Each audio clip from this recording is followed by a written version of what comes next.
The other day, Google had their new devices presentation, which they call 24 Keynote. This is where they reveal their new ecosystem, which consists Pixel for smartphone, Pixel Watch for smartwatch, and Pixel Box Pro for AirPods.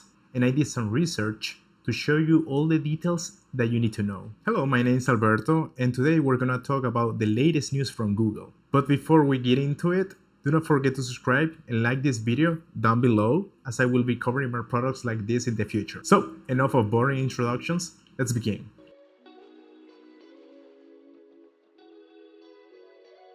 So recently Google had their 24 keynote where they present their Pixel 9, Pixel 9 Pro, Pixel 9 Pro XL, Pixel 9 Pro Fold, their Google Pixel Watch 3, and Earbuds Pro 2. So let's start first with their new smartphone. So I prepared a slide here where you can see or we can highlight the spec that you actually need to know. The price for the Pixel 9 is $799, Pixel 9 Pro at $999, Pro XL is $1099, and finally Pixel 9 Fold $1799. A bit pricey, but it has basically 3 screens, so keep in mind that. The processor is the new Tensor G4, which is more efficient and faster, an improved version from the previous chip, which is the G3. On the Pixel 9, we got 12 GB of RAM memory and 16 for the other versions. Pixel 9 Pro is the one that has the highest battery, but most of them can perform up to 100 hours while maximizing battery saving. Front camera, it's 10.5 megapixels in the standard version, 10 megapixels for the Fold one, and 42 megapixels for Pro and Pro XL. What a difference, right? Ultra wide it's 48 megapixels across the board, except for the Fold, which is 10.5. Telephoto it's 10.8 megapixels for the Fold and 48 for the Pro and XL.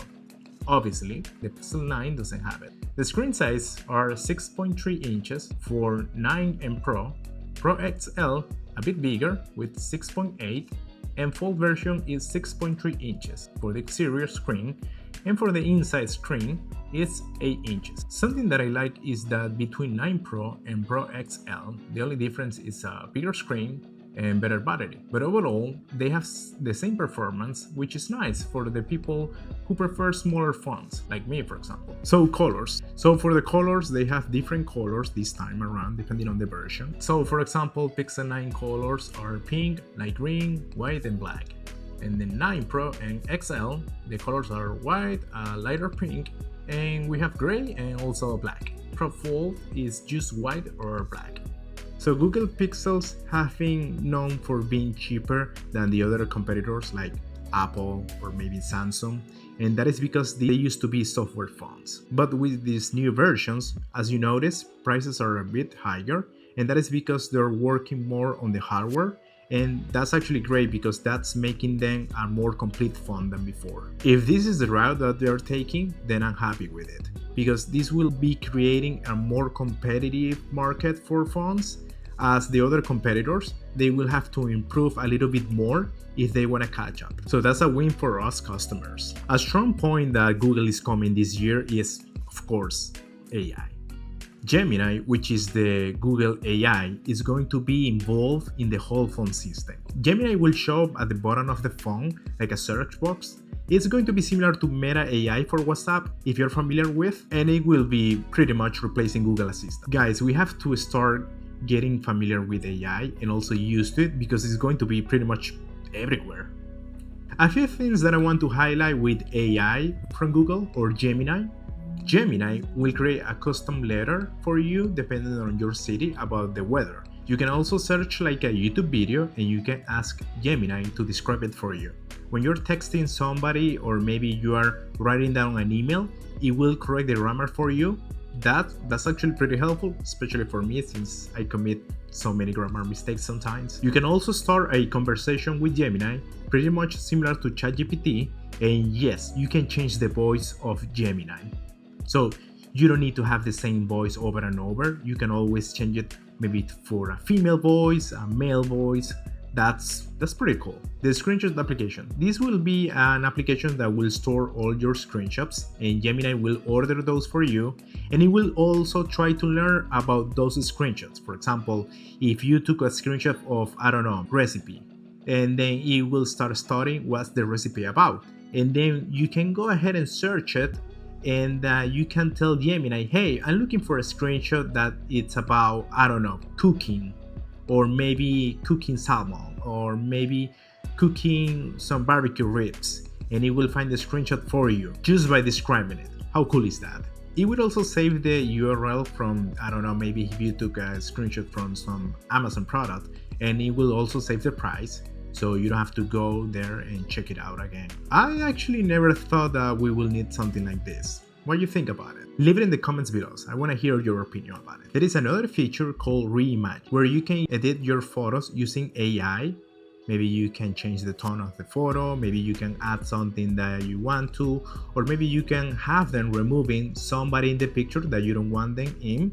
So now you don't have to go to x.com, post the picture, ask everybody else or random people in the internet to remove it for you, and then you will become a meme. Actually, I will still load it just for fun. Then you have video boosters. The video booster will do, it's the name says it. It will enhance your video. For example, if it's too dark, then it will become a little bit lighter. Or maybe if the video is 4K, then it can get up to 8K, which is something that is pretty cool. I think we're in that era where we're making everything with AI. A new application is also AdMe.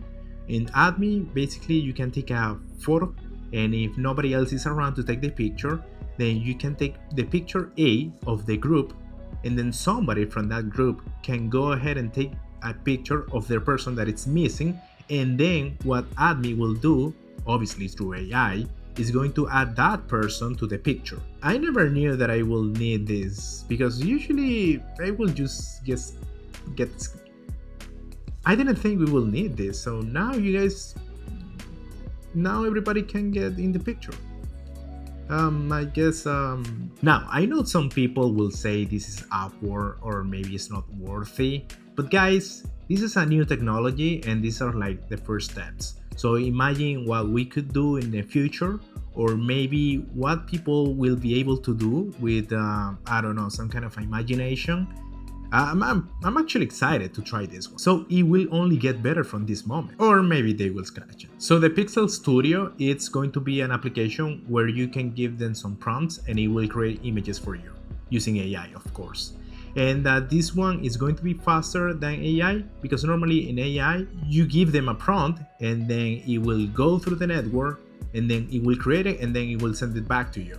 In this case it will be on the phone, so it's going to be faster that way. And also if you don't have a internet connection or any connection at all, then you can still use it. And those are like the most important highlights that I'm gonna show you today, because the rest is just improvements. That's it. So we don't care if something is 1% better, 2% better. We know that most of the things are going to be better. They also released the Pixel Watch 3, and we're gonna talk briefly about this one. There are things that we need to take in consideration. It's going to be the same design, but few improvements. One of the biggest improvements is a bigger screen, 45mm, 40% more than the Pixel Watch 2. However, if you prefer a smaller one, then they will have the 41mm, which have a screen 10% bigger than the Pixel Watch 2. It will also have a brighter screen, and the price will be $349.99. Google Earbuds Pro 2. It's also a new product that they released, and it has some improvements from their previous version. I also want to mention that my first video was about the first version of this, so you can go ahead and check it out if you click right here. So there is a new design, they're smaller, and they also have this little stabilizer that it's supposed to keep the earbuds in your ear. They also have improved audio and improved noise cancellation. They also improved their transparency mode, which is something that I criticized in my previous video. They have a better battery, of course. They will also include Gemini Live. Just imagine yourself cooking with the earbuds on. Gemini is telling you what to do with the recipe that you're trying to cook. We're pretty close to Jarvis from Iron Man, just a little bit close. They'll be out for a price of $229, pretty much a similar price to all the other AirPods in the market right now. Also, I want to mention that pre-orders for all these products, it's already available. Alrighty, some last thoughts about this.